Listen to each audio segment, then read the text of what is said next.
boy, are a lot of new players in the world of NIL agents. There is no certification requirement to be called an NIL agent. If anyone says they are certified as an NIL agent, they are simply not. They may be certified as a professional sports agent by one of the associations, but beware of anyone that says that they're a certified NIL agent. Just that doesn't exist. These NIL deals with schools are in effect not professional contracts. They've done that specifically to avoid employment conversations with any.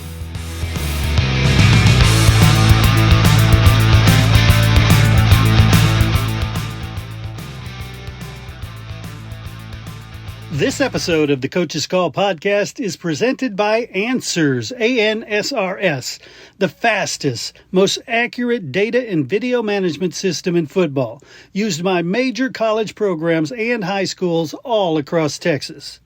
Instant insights from Answers speeds up the game planning process during the week, ensures that the tendency data is accurate, and provides play callers with real confidence to make the best calls during the game.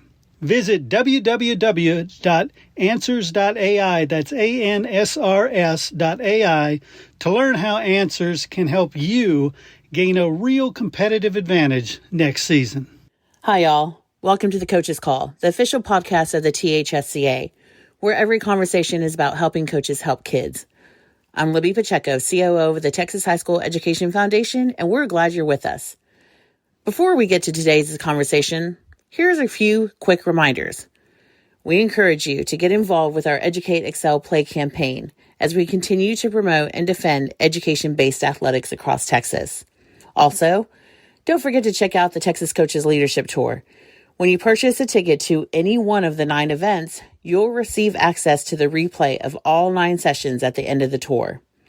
And finally, remember, as coaches, we set the standard year-round through sportsmanship, professionalism, and the example we model for our athletes and communities. So thank you to all of our programs that are engaged in continuing to lead the Texas way. We are making a difference in sportsmanship in Texas. If you want more information about any of these events, don't forget to visit our website. And now, here's today's episode of the Coach's Call.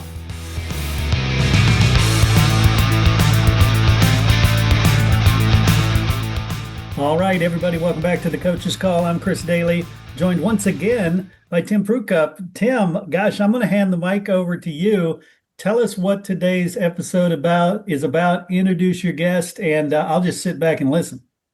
Great. Well, thanks, Chris. Appreciate it. And I'd like to introduce Blake Lawrence to the podcast today. Blake's the CEO of Opendorse, one of the most impressive companies helping student athletes with the name, image, and likeness deal. And Blake was a former student athlete, played football at Nebraska, and actually started the whole Opendorse concept while he was there in school. So, Blake, it's great to have you, and thanks for joining us today. Yeah, thanks for having me as well. Happy to dive in. So just to start with, it'd be great to get a little bit of information about you and kind of how this whole journey started while you were an athlete and trying to build this thing out of your dorm room. Yeah, Tim, I know that those listening in, they are all part of this whole sports ecosystem, and you're a coach, you're in the world of sports, and you know that these athletes have a lot of things going on beyond just sports. So I will tell my journey as an athlete and hopefully inspire some coaches to know the impact it can have in the lives of others. I was recruited all over the country. I'm from Kansas City. My older brother played quarterback at Kansas, and I was fortunate to get scholarship offers again to 30 plus schools, and fell in love with Nebraska, decided to go to the University of Nebraska in 2007 to play for Bill Callahan, became a starting linebacker in 2008 for Bo Pelini. So I went through the whole coach transition thing and had to get used to a new coaching staff, and really fell in love with Bo and the way that he showed up every day and led our team. Again, became a starting linebacker in 2008. In 2009, we're the number 1 defense in the country, scoring defense in the country. There's a guy on my team named Ndamukong Suh. And I think that he helped all of us look good. And, so that was an amazing time in my life. But midway through my junior season, woke up the big man on campus, starting linebacker, number 1 defense in the country, and went to bed that night knowing I could never play football again. I had suffered 4 concussions in a little over a year. I was forgetting my name and where I was. And so I had to step away from football forever. And that moment, I like to share this story because, again, most of us know that athletes, they hit a moment where they had to figure out what's next, right? And it comes very soon for many folks. Like a lot of folks don't see senior day, just the truth of sports. And for me, I made a quick transition from life as an athlete to life as an entrepreneur. Started a business to help my teammates manage their social media channels, and that kind of started to get the ball rolling into what would become Opendorse, a company we started in 2012. So that early journey, though, is picking which school to go to, going through a coach transition, going through a concussion issues, and then finding my footing as an entrepreneur. And it's been an amazing last almost 20 years of building things alongside our team, and excited to dive more into NIL and what we do today, but that's how we got here. That's great. Thanks, Blake. So the coaches in Texas are all interested in understanding this whole NIL issue at a higher level. Maybe a good place to start was just give a little bit of background on what Opendorse does and how you guys help student athletes today. And then I've got a few questions that some coaches have asked me to ask you. Absolutely. So if you are a coach that is going to see a student athlete go off to college, they're going to most likely get introduced to Opendorse their very first day on campus. So Opendorse is a technology platform that athletes use to manage their NIL deals and endorsements. There are more than 200,000 athletes that use the platform every day right now. There's more than 200 schools across the country, Division I, Division II, Division III, NJCAA, NAIA, that use the platform to give better solutions to their athletes to manage their NIL deals. So we are the back end infrastructure for what you would call NIL or rev share in college sports. And we didn't start in college sports. I think it's important for the coaches to understand that there's a lot of startups and new things in this world of NIL, but Opendorse has been around since 2012. So we started the company to help professional athletes manage their endorsements, partner with the NFL Players Association, the NBA Players Association, the MLB Players Association, the NHL Players Association, Team USA, every national governing body. So this is the fundamental foundation for a technology-driven management of endorsements and NIL. That's what Opendorse is. So when you are a coach thinking like, what is this platform, or how do these guys know all these things? Just know that NIL comes down to an athlete getting paid to do something, and somebody has to keep the books. Somebody has to track who's paying what athlete to do what, by who, and for what. And that is what Opendorse is in a nutshell for 200,000 plus athletes and 200 plus campuses across the country. We process hundreds of millions of dollars to athletes every single year, make sure they get their tax documents, and make sure they are actually following the rules that are put in front of them based on their school, state, and whatever governing body they got to report to this year. Well, it's been fun to watch the growth of the company. You guys have done an amazing job. I know a lot of people appreciate what you do to help those student athletes. So let's talk about NIL a little bit. Every state's different as it relates to a high school kid. Some states allow things, other states don't. The state of Texas, if you're 17 or over, you can start to participate. I guess the question is, what should every coach know about their state's rules before they start talking to their athletes about, okay, this is what NIL may mean to you? Take a look at the state high school athletic association rules about NIL in your state and understand, can my athletes be paid for NIL activities right now while on campus in high school? And what is the impact if they do get paid? If they're not allowed to, does it impact their eligibility? Do they still have any remaining eligibility to protect?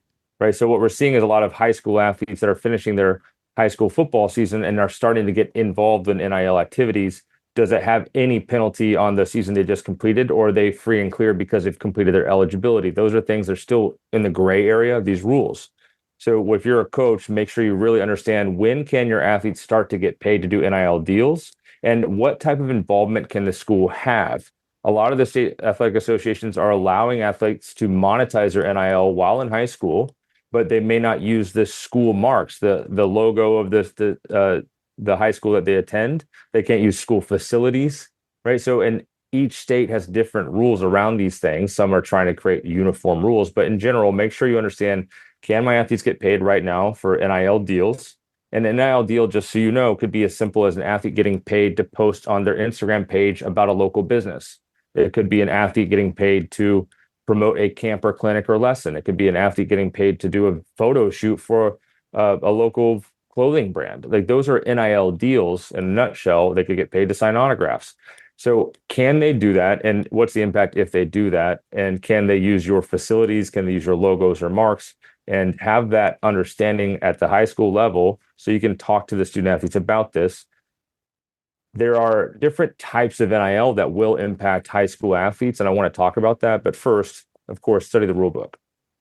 Yeah, and in Texas, I believe that you can sign an NIL deal with your commitment to go into a school, but they can't receive funding until they get on campus at the college that they're going to, is what the rule is in Texas at this time. Right. And so those are good things. One thing, Tim, I should have done is just started studying the Texas High School Athletic Association, like what you guys have to manage down there, to give you specific details. But as a general statement, what we're seeing at Opendorse is the transactions for high school athletes in terms of NIL. There are really fall into two buckets. Okay, very, very clear buckets. And again, if I'm a coach, I want to understand what bucket does this kid falling into. There is the commercial NIL, and commercial NIL means that your student athlete, for some reason, while in high school, has developed a large online social presence. Like they are known, they've got 10,000 followers on Instagram, they've got subscribers on YouTube, they've got TikTok audience, and there are businesses out there that don't even know that they're a high school student athlete, but they know they have a big following and they will pay them to promote their products. Even though they're not using their name, image, likeness as a student athlete, they are still a student athlete monetizing NIL. So those are NIL deals. You have to be aware of those things. Those are few and far between. Like those are small dollar deals. Coaches may not even know about them. A kid making a couple $100 a month on YouTube is not really going to trigger many issues in terms of compliance. The other side of this would be collegiate or collective NIL, which are athletes that really have no real marketability online, but collectives or donors of certain schools and athletic departments across Division I sports, Power Four for the most part, are pulling together funds from donors to pay high school athletes akin to a salary or a bonus for signing or committing to a certain school. And those transactions seem to be getting less and less quashed as there's more of the College Sports Commission trying to change the rules in college athletics. But those deals still exist. And so coaches need to be aware of, like, is this athlete getting paid because they have bona fide influence and they have the ability to get a consumer to buy a product? Or are they getting paid simply because they are highly marketable as a recruit to a certain program? Delineating those two things is important. I think everyone knows it when you see it, but they all are NIL. And those things can have a significant impact as a coach because it can influence how your student athlete is thinking about their future at your program. If they're getting pulled to another program via collegiate or collective NIL, that's the type of retention recruiting conversations that high school athletes are having to have with their coaches right now. Well, it seems like everybody's excited about the opportunity for a student athlete to start earning a significant amount of money, particularly the top athletes that are across the state. What do you see as the biggest rookie mistakes that kids are making when they are either considering NIL as part of their recruiting process or when they actually go on to college campus?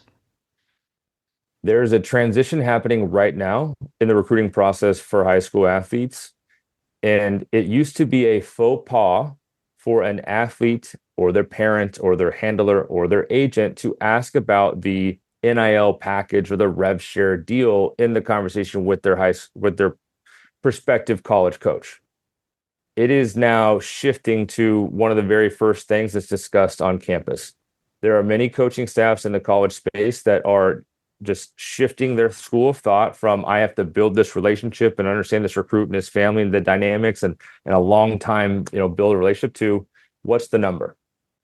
And it used to be, I'm talking about 5 years ago, if a high school athlete and their parents said, what's the number to a college coach, they would say, get out of here. We don't work like that here. Unfortunately or fortunately, the movement to allow colleges to pay athletes it means that the number matters. The number is, everyone knows what the number is. And so be prepared to, like, the number one mistake you can have is not know what your number should be. Like, how much does a high school senior command when they transition to Division I Power Four program? How much should they ask for their first year of a rev share deal? right? If you don't know that number, then there are resources. Opendorse is one of them. We provide a tool, it's market intel, where you can go on and request a report and say, I'm looking at for a defensive end in the SEC. What is the annual rate for an SEC defensive end right now? You can request a report from Opendorse, right? So those are the types of tools that are out there, and to figure it out. So the biggest mistake is not knowing what your number should be. And Tim, I also want to be clear, like rev share and NIL, those things are all one and the same right now, especially as it impacts your future earning potential as a college athlete. And we're not only talking just about football, we're talking about all sports. And you guys are Every involved single across sport. all campuses, right? You could look up what a women's tennis player in Division I should get on an annual basis, and rev share, you can get a report like that from Opendorse as well. And so what other questions then, besides knowing what your number is when you're on your recruiting trip, whatever sport you're playing, what other things should a parent or a kid think about when they're having those conversations with those coaches, do you think? Well, I would say that knowing what is guaranteed versus what is potential is important with any contract. Again, every single person that's listening to this is probably employed or has been employed at some point in their life, right? And you've had a conversation with your employer about what your base pay is and maybe what they call bonus pay or commission pay. And those same things exist now in these college athlete contracts with their schools. So what is guaranteed money and what's potential money? Is this a 1-year deal, a multiple year deal? Is there a buyout? Like knowing these different nuances are really important. Again, coaches in the high school level are now having to act and be educated on college contracts in the same way that college contract coaches used to have to be educated on pro contracts. So now if I'm a high school coach, I need to be able to at least give an idea to my own team that, hey, when you're going to get recruited, make sure you ask the questions like what is guaranteed and what is not. Is this multiple year deal? Is there a buyout clause? What happens if I transfer? What happens if the coach leaves? Does that free these things up? All those things have an impact on the decision today. And it's new. It's words that high school coaches probably never thought they'd have to be educating their seniors on, but it's the reality of today's world of NIL and rev share. So ask those questions. And boy, there's just a lot more than just the rev share deal. So the school can pay you, but now schools are setting up systems where they can help hire a marketing agency, like hire Opendorse, who can go out and get real brand deals for you. So what type of other deals can you get for my son or daughter or for my student athlete that might go to your program? I get they're going to get deals from the school, but will they get a partnership with a local car dealership? Will they get their housing paid for? Will they have any travel credits and stipends? Like some athletes are getting flight credits, right? Some athletes are getting private flight credits. It's just having a list of questions. What else? And it seems selfish, but it's also silly not to ask the question. Because I will tell you that on the other side of this, Tim, where we work with college athletic departments, they love it when the kids come in with no number and no additional questions because they're getting the best deal humanly possible. Right. And that's this how this works. So if you want to get the best for your student athlete, then you have to make sure they have the right questions to ask the coaches and they're actually negotiating on their behalf, or you may be able to help them negotiate for a better opportunity by knowing the number. So it sounds like Opendorse has some great material and content that parents can go find and student athletes can go find.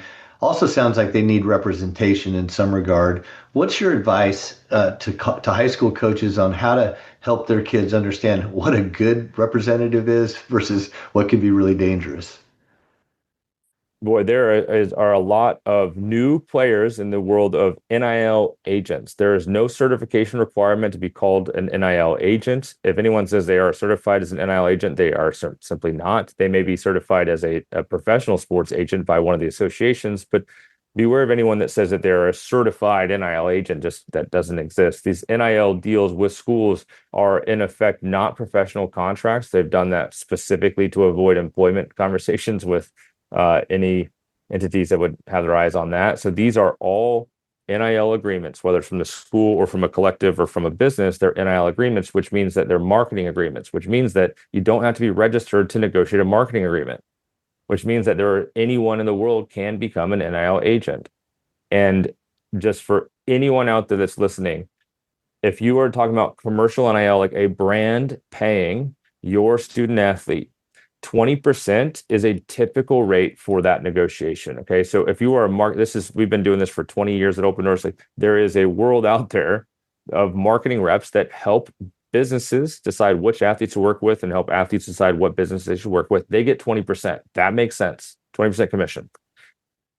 Then there's the other side of professional sports and contract representation, and the maximum an NFL agent can take is 3%. There's max of 4% NBA. Like, if you are sitting here and you have a high school senior that is picking an NIL agent and says they're going to take 20% of their school contract, that's not good, right? They can take 20% of the business contracts, but these rev share deals are more like professional sports contracts. 5 to 10% is a good range there. If you're seeing somebody trying to take more than 10% of a rev share contract, it's most likely somebody that is trying to run one over on you. So look for that 5 to 10% range from representation. And then you just got to know, have they ever done this before? Mm-hmm. And if the answer is no, then you have to know, do they have any information more than the parent does or the coach does that will allow them to have a better negotiation? And if they don't have that, there's still not a no. Do they have more time, more resources, more contacts? Like, can they do something that you cannot? If so, then maybe it's worth 5% of your son or daughter's future earnings for them to help negotiate. If not, there are people out there that have information and have contacts that get in touch with those individuals and seek help, right? And Opendorse also has solutions for that. We've launched a product called Opendorse One, opendorse1.com, where you can go and apply as an athlete, and we help refer you to agents, right? So this is a solution that we've seen. We've got more than 2,000 agents inside our platform that we have deemed as credible. They do great work for the athletes on the platform, and we want to help them get connected with athletes that need help. So, long-winded answer, but there's so much in this NIL agent space that I wish there was a way to clean it up, tighten it up. There's not, but there are resources out there to help find an agent that has done this before and can help your son or daughter. So it sounds like you've got to be very judicious about who you decide to work with and why you decide to work with them, and make sure that you understand that parents and kids understand what a fair percentage would be for the agent as they go into it. We've also seen some contracts that were marketing agreements in perpetuity, meaning that a student athlete basically signs away their marketing rights to an agent or to a marketing agent for the rest of their lives, which is this doesn't make any sense, right? So the time frame of the agreement should be commensurate to the time that the person would be in college, right? Yeah, absolutely. And some state laws don't allow representation beyond their college eligibility, right? So if an agent doesn't know that, it's an issue, right? And there are state registration requirements for agents doing work with athletes in certain states. And so you may want to ask, are they certified in a state? Now, again, those requirements apply to professional sports agents. Some of these states are trying to change those requirements to apply to marketing agents, which is a challenge because it's really difficult to determine what is a marketing agreement versus a professional sports contract is very easy to define. Right, there's known by the state what this is and who a professional sports entity is. They're registered in the state as a professional sports team. That is different when it comes to these marketing agreements. So just know that the good ones will know the answers to the riddle or the test, or at least they should, in terms of, do they need to be registered and can they represent them beyond college? Yes or no. If they don't know those questions, you're probably dealing with somebody that's their first time doing it, and maybe find another path forward.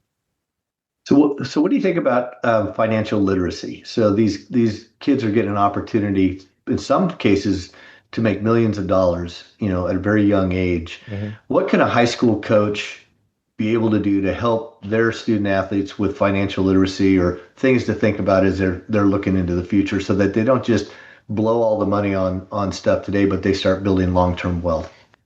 Every coach listening right now has probably received what's called a 1099 at some point in their life. They've got a 1099 NEC or 1099 miscellaneous, which is you are working as an independent contractor for someone. You've earned more than $600 from that entity, and they're going to issue a 1099. So you fill out a W-9 to get a 1099.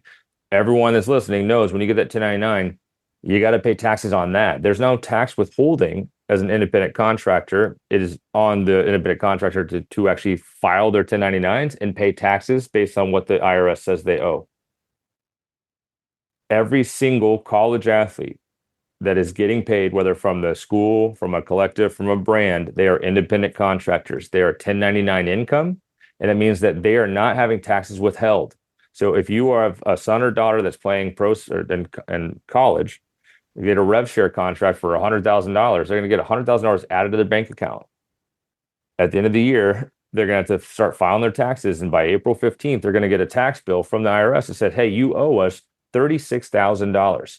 And there are many student athletes out there that didn't know they still had to pay taxes on this, right? It has not been withheld. So the first thing in financial literacy was you say, hey, you're going to have to pay taxes on the money you get from NIL. Save 30 to 40%. We say 40% just to be safe. Tuck it away. Be prepared to pay 40% of what you earn to the IRS. This statement will make most student athletes cringe.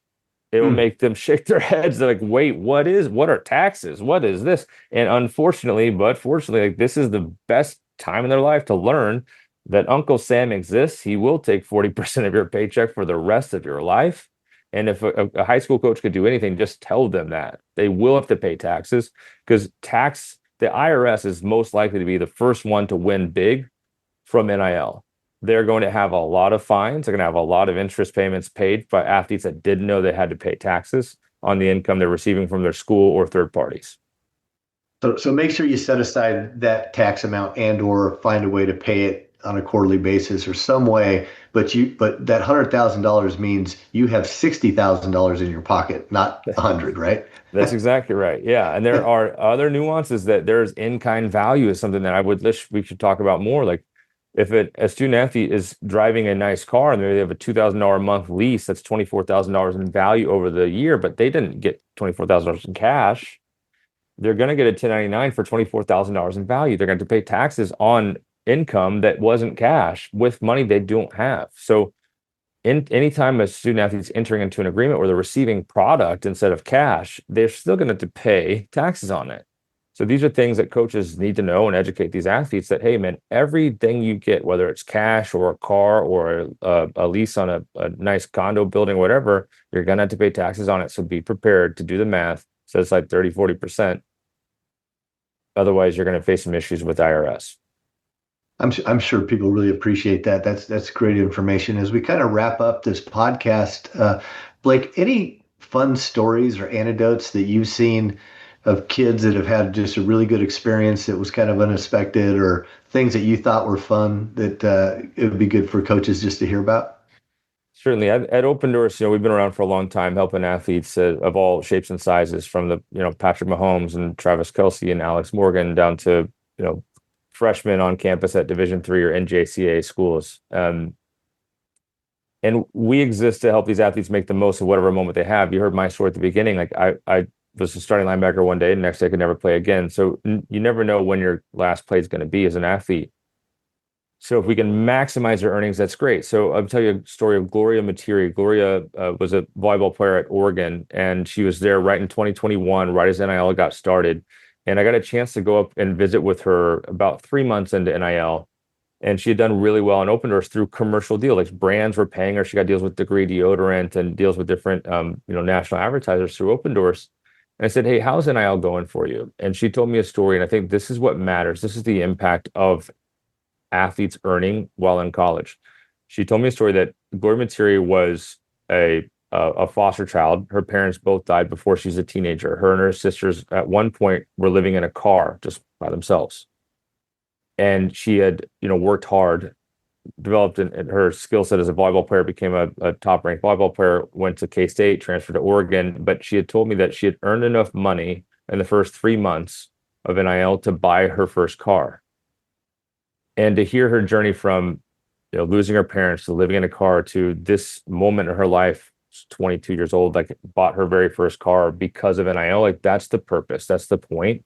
If we can get student athletes to a point where they can be great individuals in their community, great teammates, great athletes, great leaders, then they get a chance to play at the next level and make some money at this very pivotal point in their life. It can be transformative for them. So whether you like NIL or don't like NIL, it is real. This will be a $5 billion industry by the end of the decade.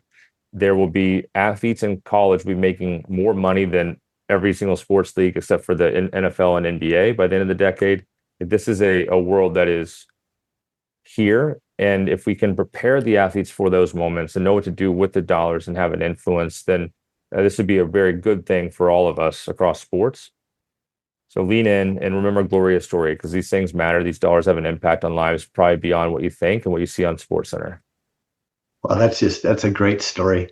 And Blake, this has been a great conversation. I think the coaches in Texas are going to really appreciate some of the insights that you provided and your experience. And, and I know you guys are available at any time to help coaches or student athletes. And so, it's great that they got to learn a little bit about your business as well. So thanks for your time today. Yeah, appreciate you guys. Yeah, hopefully there's links out there. You go to opendorse.com, Opendorse 1 to look up the representation side. You should look up Opendorse Market Intel if you want to get a report and request one for free on how much should my son or daughter make at the position that they want to play and what level. We can get that information to you and hopefully help you make a better decision. Awesome. Chris, back to you. Cool. Awesome stuff, Tim and Blake. Gosh, I did want to mention one thing, a little housekeeping note for people who are listening.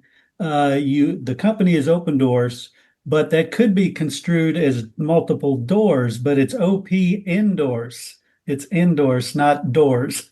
That's right. Yeah. Endorse, like the word endorsement, just, with OP in front of it. There you go. Yeah. And I, as I say, I love what you said. Love it or hate it. Look, it's going to be here, and coaches need to get your heads around this. So I want to tell the coaches, please make sure all the coaches on your staff listen to this episode. It is so important. Thank you again, Blake Lawrence, and thank you, Tim Prukop, for another great show. Awesome. Thank you. Thanks, Blake. Thank you guys. See you soon. Hey, coaches, did you know we're now offering shows for all sports? That's right. Whether it's basketball, volleyball, softball, baseball, football, soccer, you name it, we've got you covered. If you're looking for a way to showcase your program, promote your players, and highlight the amazing things happening with your team, our coaches shows are the perfect solution. Plus, our business model lets you or your booster club raise money while building excitement and support for your program. Don't miss the opportunity to take your team's story to the next level. Find out how you can get your very own coaches show. Reach out to Chris at 713-269-4620 today. That's 713-269-4620, because every team deserves the spotlight.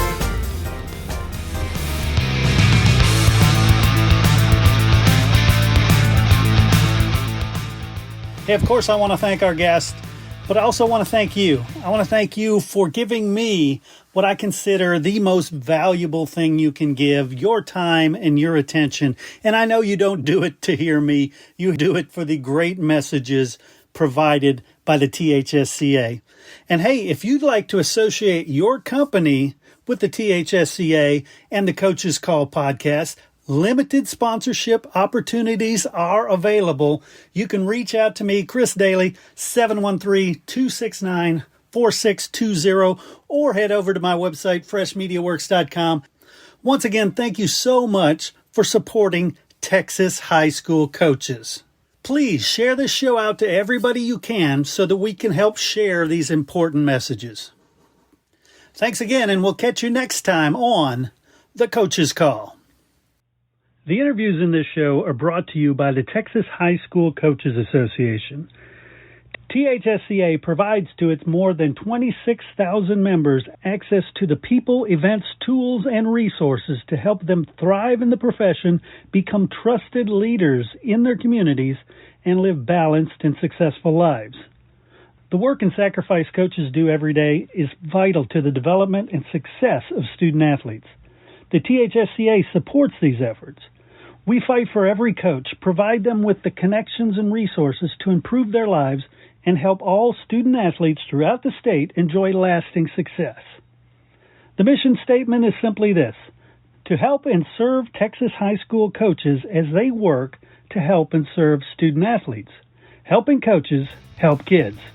For more information on the THSCA, visit www.thsca.com.